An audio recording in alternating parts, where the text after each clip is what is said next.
Happy Tuesday. It's your boy RJ Cash. Game 2 of the MLB NLCS Dodgers Brewers. Man, what a game they gave us last night. We had the Dodgers, full transparency. We also had the Blue Jays. Actually ended up being a losing day because we had a double unit on the Blue Jays and just a single unit on the Dodgers. But Blake Snell, untouchable. Dodgers get a run in the top of the ninth, and then everything that happened there in the bottom of the ninth, Brewers had their chances not just to tie it up, but win it. Really just turned out to be just what you want in a postseason game. So now we flip to game 2. Just like Toronto was in a must-win situation and they failed to get it done. Actually, they got crushed by the Mariners. So now Toronto is down 0-2 going to Seattle. Milwaukee looking to avoid that. Let's hop right into it. Right now, let's go with the Dodgers and Brewers game. Dodgers laying $1.24, comeback plus 106 for the Milwaukee Brewers. Now your over-under is setting at 7.5. FanDuel seems to be the cheapest place I see this as the over at even money in this game. When you get into the betting splits, Dodgers getting 49% of ticket count, Brewers getting 51% of ticket count. Your handle, 52% to the Dodgers, 48% to the Brewers. I think that's how you're going to see most of this series go. Dodgers were a little bit of the betting favorite yesterday. Not a whole lot to hurt books, though. So I think especially this game is going to be close. Now, game 3, you could see get a little out of hand. I'm sure there's going to be a lot of love. Shohei Ohtani is rumored to get the ball on the bump for game 3 of the Dodgers. You could see a whole lot more bets on the Dodgers, whether they win or lose this game. But Milwaukee, they had that 8-game winning streak against the LA Dodgers before last night. Dodgers were finally able to get across the line. Dodgers now 11-1 their last 12 games. They've been on an absolute heater. That bullpen that I've talked about, though, for 3 months almost showed up and bit them. And I think it's going to cost them a game here. And I've said this all along. Even if the Dodgers get past the Brewers, I just would be shocked. And I know I might be the only person saying this. I'd be shocked if they won the World Series because it would probably be the worst bullpen ever to win a World Series. But again, they stopped that 8-game slide. They're now 1-8 the last 9 versus Milwaukee, 1-5 on the road against Milwaukee. But they've won 8 straight road games. Again, we talked about it yesterday in the show. That's why we gave out the Dodgers and helping you with your handicap and tried to make a case for it. 8-0 on the road. They've been fantastic. Milwaukee, they after last night's loss, they're now 4-1 their last 5 at home and 5-1 their last 6 at home against the Dodgers. Now, between these two teams, the under has clicked 4 of the last 6 games against the Dodgers, and Milwaukee, 4 of their last 6 games have went under the total when facing National League West opponents. Again, click that like, hit subscribe. We're just here giving you trends to help you either bet the Brewers, help you bet the Dodgers. Break the Board Sports is all about giving you information and trends for you to handicap your own games. You don't need to listen to a ton of opinions. Handicap your own stuff. Make your own power rankings. Got a good show coming up on that too. How to be a better handicapper. Anybody can handicap their own stuff. It just takes a little bit of work. Let's get into the last 10 games looking back on trends because trends are so important. Again, the Dodgers 9-1 over their last 10. Milwaukee against the run line is 7-3. They're just 5-5 straight up, but 7-3 to the run line. So they've been playing a lot of close games, even if they lose. Brewers 7-3 straight up their last 10 at home. We talked about the road warriors for the Dodgers. They're 9-1 on the road, 8 straight wins on the road for the Dodgers. Now, the Brewers on the run line. Again, last night they were a dog, so plus a run and a half. They've won 5 in a row against the run line, whether they've either been getting a run or laying a run and a half.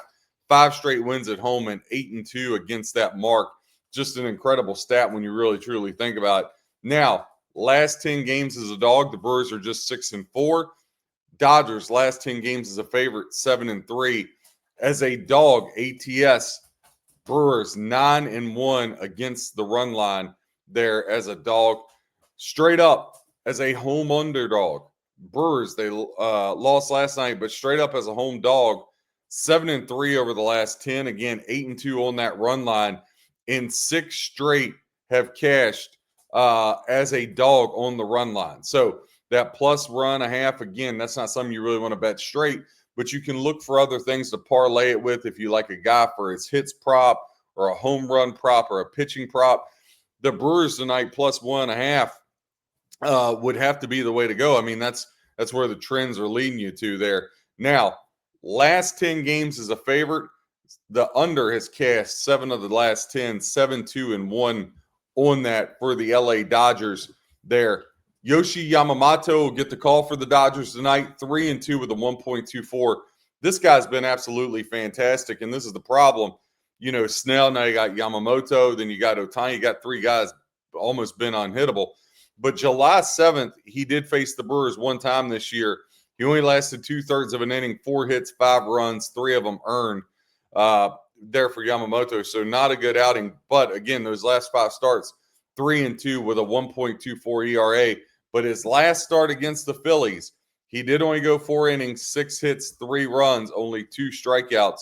He had been cruising 3 straight shutouts, recording no less than 7 strikeouts. And the one before that against the Giants, 1 run, 10 strikeouts. So he was cruising along until that start against the Phillies in their last game. Freddie Peralta, listen, he's going to have to come up big.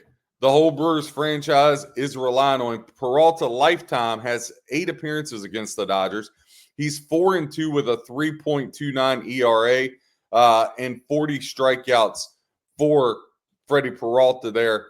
When you look a little deeper here for Peralta, he's 3-2 with a 3.57 ERA over his last 5 starts. When you dig into those starts just a little bit, on those against the Cubs, gave up 3 runs over 4 innings, 5 2/3 before that, giving up 2 runs to the Brewers. Giving up 2 runs to the Cubs. So that Cubs series before that, he was kind of rolling along, but not against the best competition, Angels, Reds. He's got 2 starts against the Dodgers this year. His last one came on July 19th, 5 innings, 5 hits, 4 runs, all of them earned. Again, last night was really, really tight in this matchup and a 2-1 game.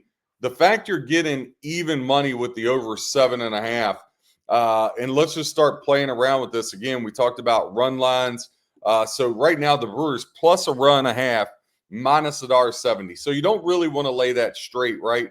But if you look at some strikeout props, obviously for both Peralta and Yamamoto here, Yamamoto over under 6.5. The under is juiced minus $1.30. Freddie Peralta over under 5.5. The over juiced minus 125. But you could do some like if you think Peralta gets 4 strikeouts, putting that with the Brewers plus a run and a half. If you go to Yamamoto and you say, okay, he's going to get 5 strikeouts, you could do minus $1.16 at FanDuel, Brewers plus a run and a half, Yamamoto plus 5 strikeouts. Now, just looking at the alt run line, again, talked about that. I think you're going to see an over tonight, right? A lot of tension last night. Good pitching with Snell. The Brewers bullpen really did a phenomenal job. But I think Peralta and Yamamoto just combined, they're good for 5 runs. So then you say, okay, is another 3 going to present themselves? And again, a lot of this money is probably going to end up on the under. It's already trending like it's going to go that way. It's changed just a little bit in the last hour. Right now, 55% to the over, 45% to the under. That 45% is a tick up from 38% at about 6 a.m. Eastern time. So I think you're going to see that continue to move along. So let's just, for argument's sake, let's say you took the over 5.5, right? Over 5.5 runs, Brewers plus a run and a half, because we said that's been lights out, and Yamamoto 5+ strikeouts get you plus $1.95 there at FanDuel.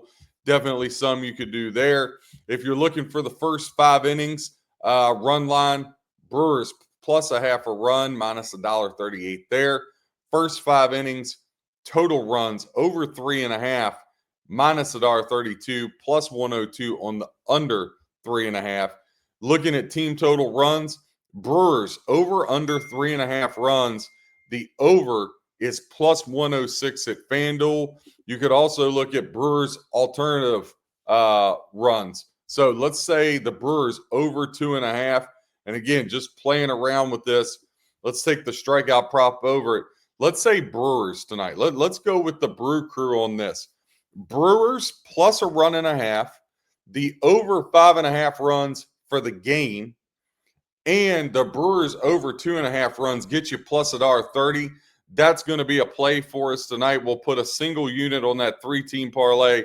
Brewers plus a run and a half, the over 5.5 runs, and Brewers over 2.5 runs. Now, the Dodgers, they're over under 3.5, juice minus 132, the over as well.